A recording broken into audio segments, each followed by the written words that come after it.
Bom, pessoal, boa noite a todos.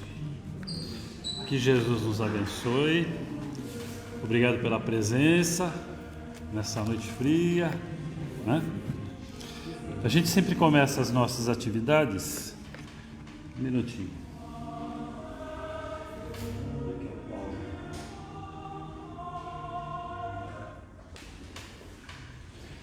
Nós sempre começamos as nossas atividades com alguns recados, né? Então a gente sempre pede para as pessoas desligarem o celular, por favor, né? Ou colocar no modo silencioso.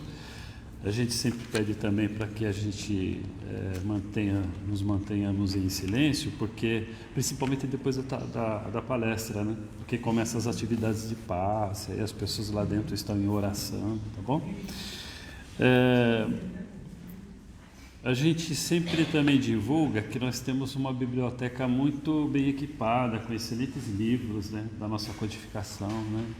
Então era bom a gente prestigiar, né?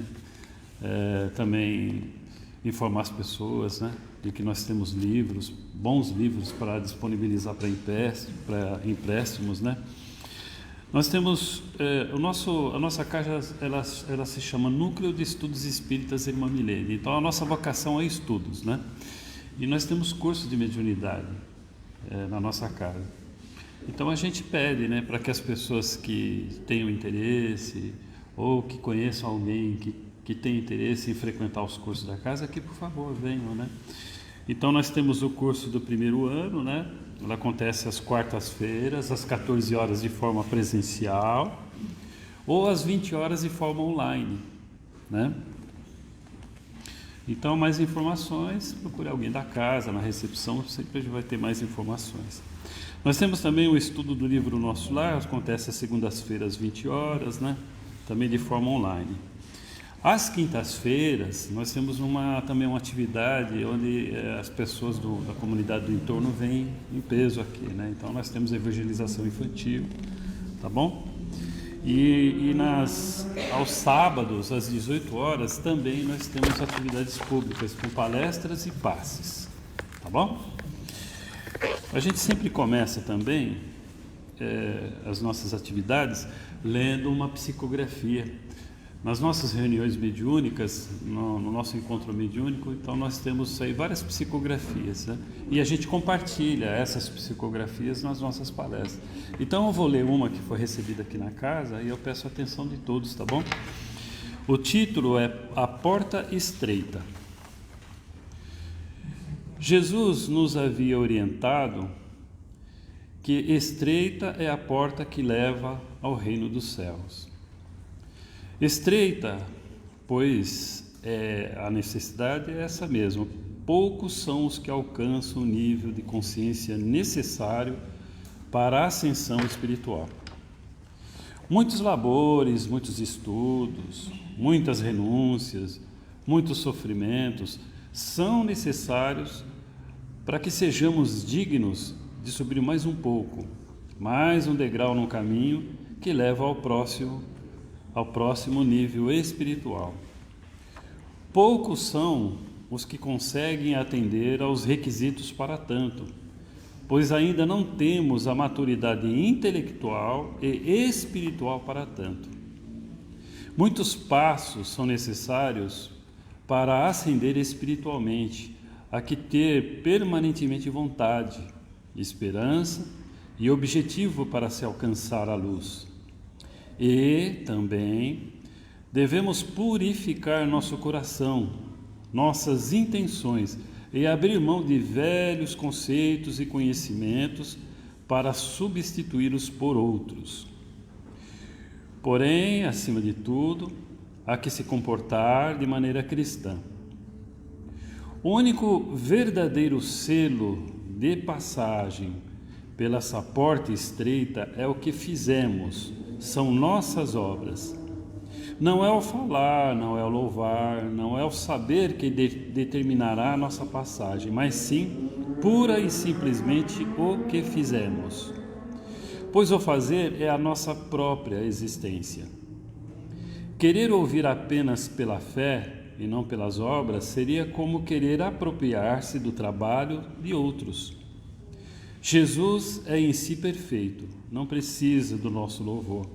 Deus basta-se a si mesmo, não precisa que o validem com louvores. O que precisamos é agir em benefício de si e dos outros, pois a ação é o que determina a nossa existência. Assim, irmãos, como Jesus nos disse, façamos o bem, amemos o próximo e não façamos a ninguém o que não gostaríamos que nos fosse feito. Afastai-vos da iniquidade e pratiquem o bem. Isso lhe dará passagem pela porta estreita. Com amor, um espírito aqui que assina Verônica. Essa mensagem foi recebida pelo nosso companheiro Alexandre no dia 12 de junho deste ano. Tá bom? Eu vou pedir para que os irmãos me acompanhem numa rápida oração, por favor.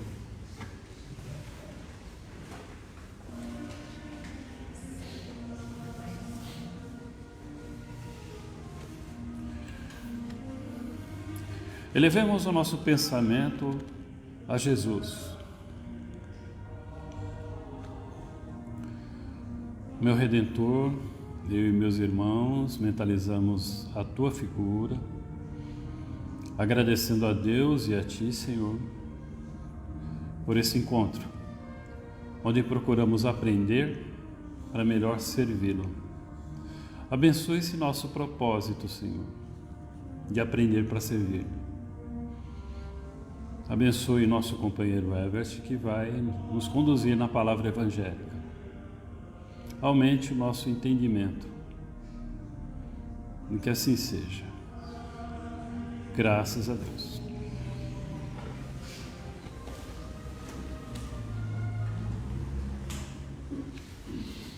Boa noite a todos e todas. Todos bem? Eu vim por orientação da USE, fui convidado a vir, primeira vez. É uma alegria, uma felicidade muito grande. Sempre a gente está buscando levar o Evangelho a todos os lugares possíveis que a gente tem alcance. E o tema de hoje é o dever. E nesta psicografia de 12 de julho, pelo espírito intitulado Verônica, se quisermos passar pela porta estreita, não por acaso ela cita os deveres, que a mão esquerda não veja o que a direita faz. O empenho de todos os dias estar caminhando no bem, e a gente sempre busca compreender as palavras do Mestre Jesus, e os mensageiros, né? Eles trazem para nós uma série de orientações que são extremamente importantes, e nós temos ainda a dificuldade de assimilar. Lázaro, em 1863, em Paris, ele disse o seguinte, no item 7 do capítulo 17, 12 do Evangelho: o dever é obrigação moral, primeiro para consigo mesmo e depois para com os outros. O dever é a lei da vida, encontramo-lo nos mínimos detalhes, como nos atos mais elevados. Quero falar aqui somente do dever moral, e não do que se refere às profissões, porque nós temos dois momentos de se pensar o dever. O dever que nós temos no dia a dia: levantar, trabalhar, arrumar a cama, lavar a louça, levar os filhos à escola, cumprir com os compromissos bancários, alimentação. Tudo isso são deveres que são divididos ou não no seio da família. E aí, aproveitando a questão que nós sempre procuramos falar, a família crística, né? A família que está na terra, é uma grande família, somos todos irmãos, apesar de não nos entendermos. Lá no Recôncavo Baiano, uma senhorinha de uns 50, tamanho dessas atletas da ginástica rítmica, da ginástica artística, mas freira, num convento. Ela tinha um projeto, mas muito acanhada, ela nunca falou do seu projeto. E todos os dias ela caminhava pela cidade do Recôncavo Baiano e percebia e via os cidadãos de rua, né, lá no cantinho, enrolados no cobertor. Ela falava: poxa, eu preciso fazer alguma coisa por eles, eu tenho um plano, eu tenho uma ideia. E uma das coisas que ela fazia todos os dias era pedir orientação. De manhã, na hora do seu almoço, na hora que ela ia auxiliar, conversar, os parcos recursos que ela tinha, e o convento, eles procuravam fazer o máximo pelo pessoal que estava na rua. Ao se deitar, incessantemente, esse processo se repetia. Até que um dia, esse convento, ele tinha um espaço muito grande e uma rede de grande porte na cidade precisava abrigar galinhas. Um açougue muito grande, uma rede de açougue. Esse convento tinha um espaço, ela estava passando na rua e o senhor, que era o dono, a cumprimentou e lembrou, falou: lá no convento tem um espaço muito grande, não tem? Sim, temos um espaço bem abrangente. Pois é, eu estou com um problema de armazenar minhas galinhas. A senhora não cederia esse espaço para nós, para que nós tenhamos aí a oportunidade de armazená-las e ter o abate mais fácil, mais rápido, ou vender até as galinhas vivas? Falou: sim, nós podemos. E ela permitiu que eles fossem até lá, né? Montaram os galinheiros muito bonitos, bem arejados, e começou esse processo de levar as galinhas para lá.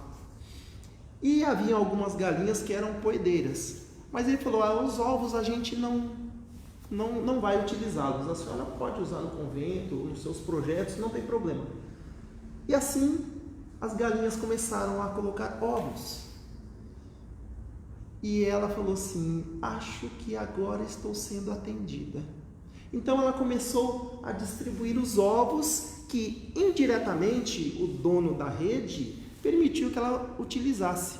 Então ela começou com o processo de primeiro ovos, depois a comunidade vai se envolvendo e aí começa alguém trazer um pouco de arroz, traz o feijão, e o projeto Cidadão de Rua vai ganhando corpo. Mas ainda faltam algumas coisas. Eles dormem na rua. Poxa vida, no dia que está chovendo, eles ficam aí ao léu. E ela teve um sonho, e nesse sonho os galinheiros apareciam para ela vazios. E ela falou: o que é que esse sonho quer dizer para mim? Ela olhava para os galinheiros e de repente alguém soprou no ouvido dela: abrigo. Ela começou a trazer os cidadãos de rua, mas ela realocou as galinhas de forma que elas ficavam mais amontoadinhas, mas abriu espaço para que eles pudessem ser abrigados no galinheiro, que não era tão ruim. E assim ela o fez. Então, ao invés de levar a alimentação na rua, começou a fazer dentro do convento, porque eles já estavam lá, acordavam e começaram a tomar café da manhã, etc. Mas ela percebeu que a alimentação, ela não estava tão rica como deveria. Mais uma vez, um sopro no ouvido, porque ela pedia sempre muita orientação. E aí, determinado dia, ela colocou em prática, mas vamos deixar para o fim da história. Colocou em prática, muito bem. Certo dia, ela caminhando, o senhor do açougue falou: olha, eu arrumei um espaço maior, mas o nosso projeto continua, a senhora não se preocupe.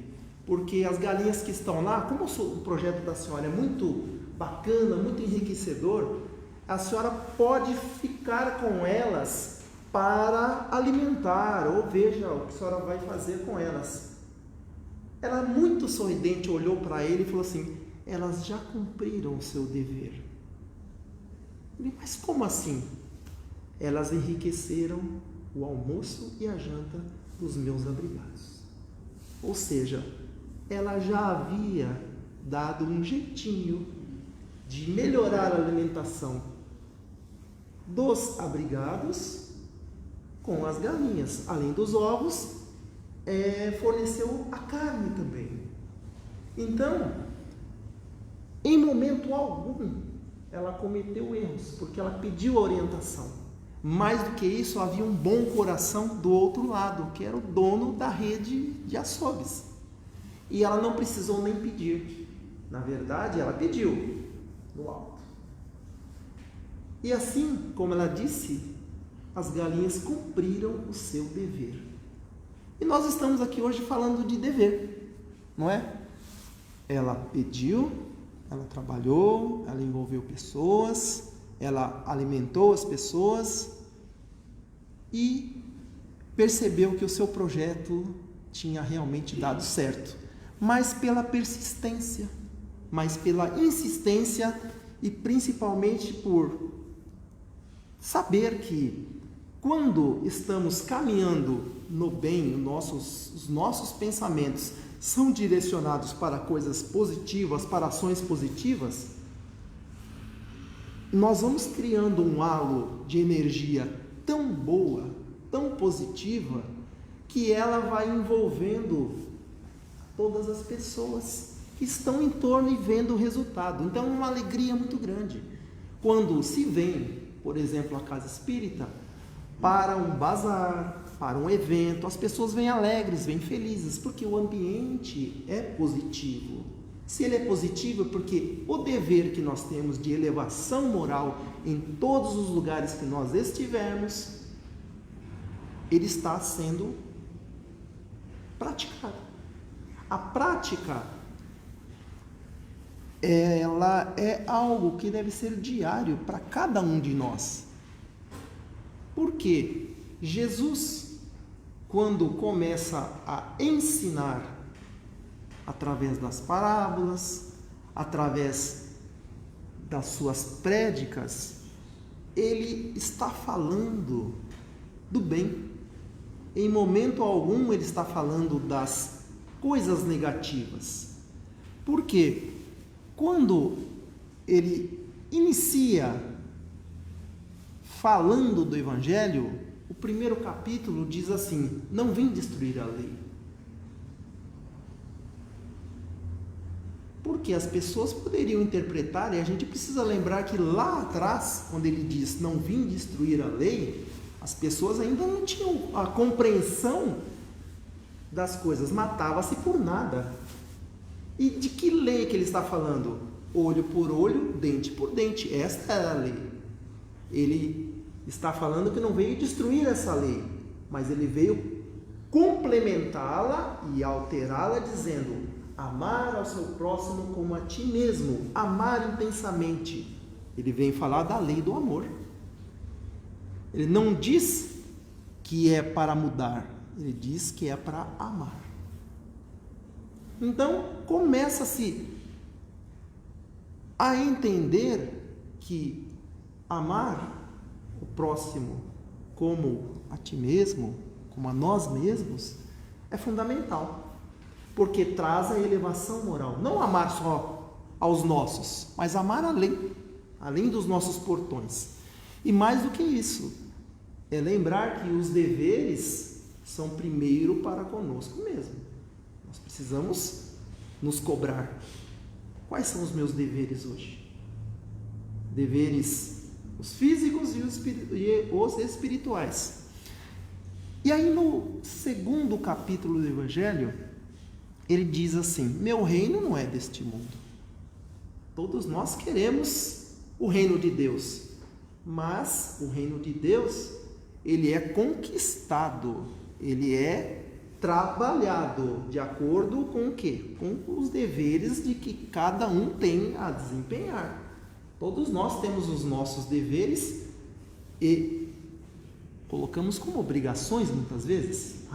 Hoje eu tenho que ir lá fazer isso. Nossa, esse aí bate no portão todo dia me pedindo comida. Esse cara no farol pedindo dinheiro, por que ele não vai trabalhar? Não é o meu dever criticar, o meu dever é amar. Se ele está no farol pedindo, você não tem nada a dar, emita um pensamento positivo a ele, que o dia dele seja ótimo, que o dia dele seja feliz e que ele encontre o que ele está buscando. Não julgue, não julguemos. Muitas vezes a gente está passando e o nosso dia ele passa com uma consistência e uma rapidez tão grande que nós levantamos a 1000 por hora. E quando levantamos a 1000 por hora, qual seria o nosso primeiro dever? Estou, abre e fecha aspas, vivo. Obrigado, Jesus. Saí correndo porque estou atrasado e fico buzinando para os outros saírem da frente porque eu quero chegar no horário. Levante cedo. Aí tem um rapaz no farol vendendo pano. Falando que esse cara fica na frente, sai porque eu quero passar. Você está com pressa, ele está trabalhando e você vai trabalhar. Só que o seu trabalho é remunerado todo dia 5, todo dia 20. O dele é no dia a dia, no sol, na chuva, no frio. Nosso dever é deixar o egoísmo de lado. É deixar a impressão e a ação de que nós podemos ser melhores. E nós podemos ser melhores quando alguém bate a nossa porta, tem um prato de comida, não é a comida que sobrou do dia seguinte. Dá o melhor que tem na geladeira.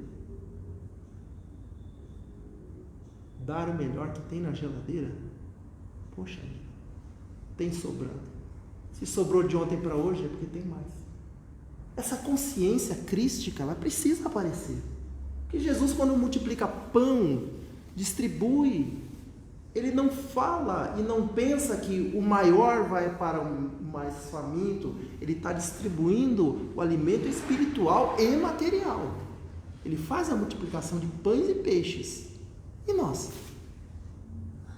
Que pães e peixes nós distribuímos todos os dias? Porque somos ricos.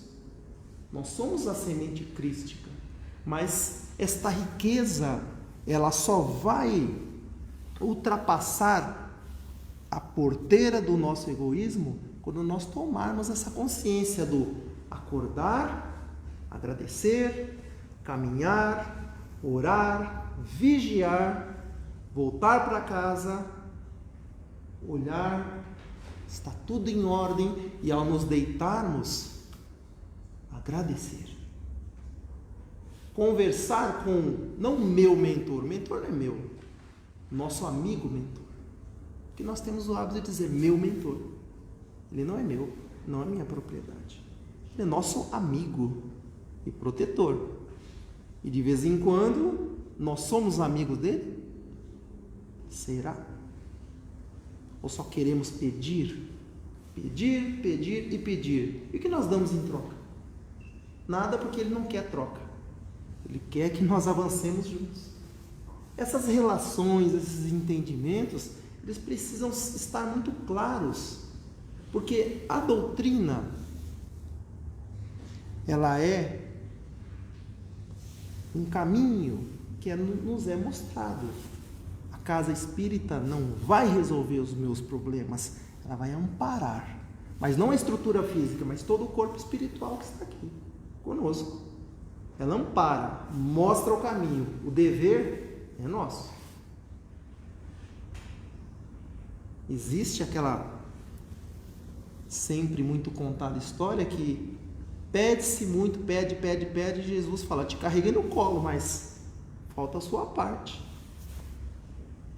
Madre Teresa que dizia, eu só preciso da isca, porque a vara, o anzol e a linha eu tenho, me dá a isca e eu ensino eles a pescarem.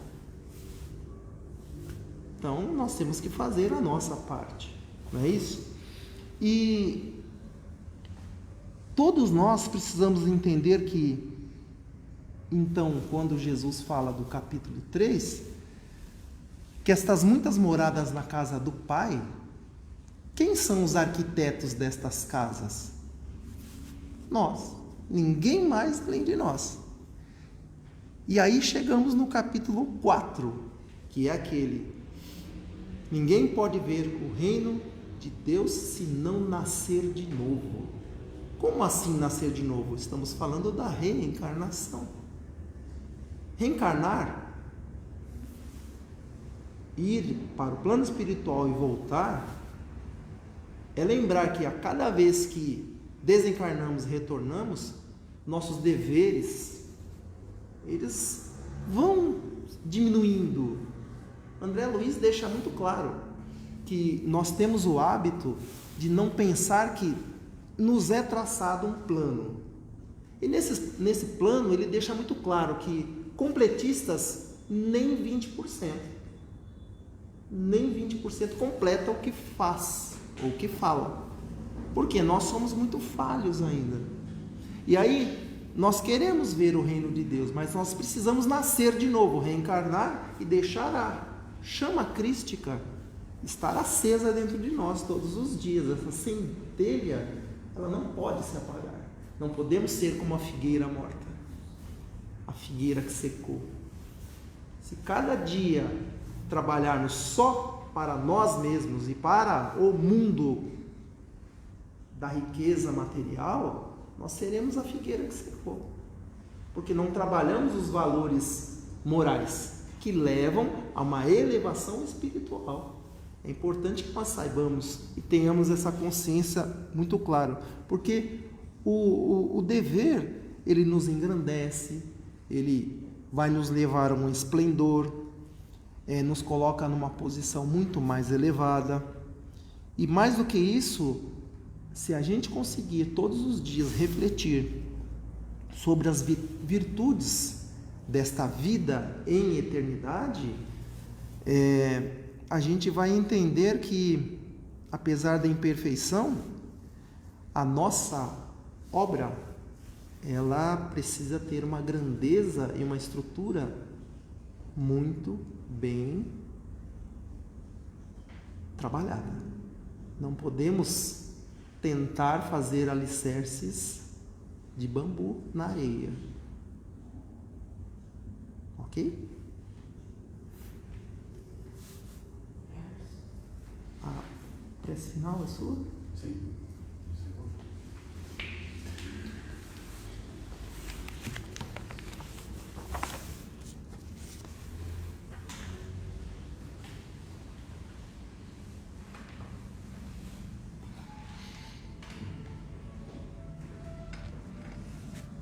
Uma vez mais, elevemos o nosso pensamento a Deus.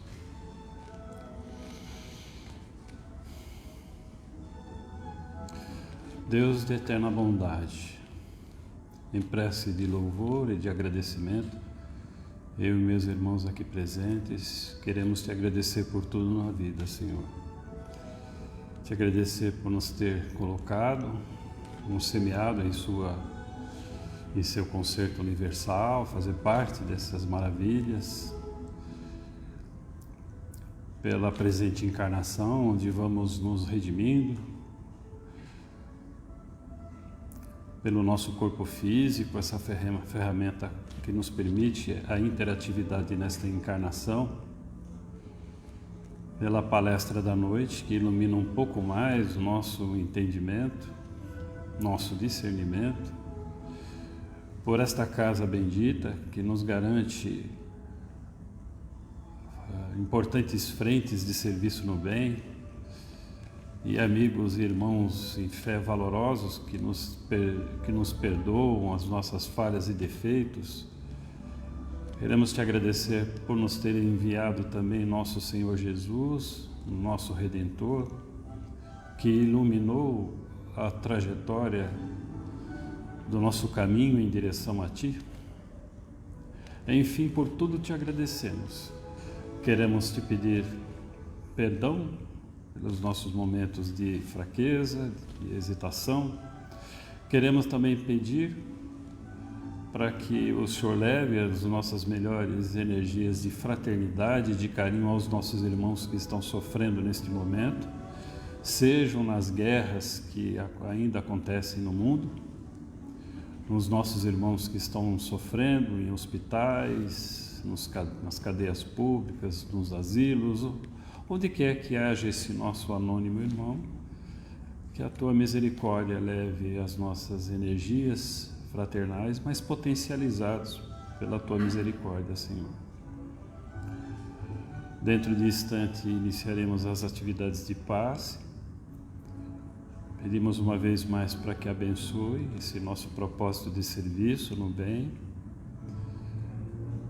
e que a Tua misericórdia também esteja presente no atendimento às necessidades de cada irmão que por aqui passar, encarnado ou desencarnado. E que assim seja. Graças a Deus.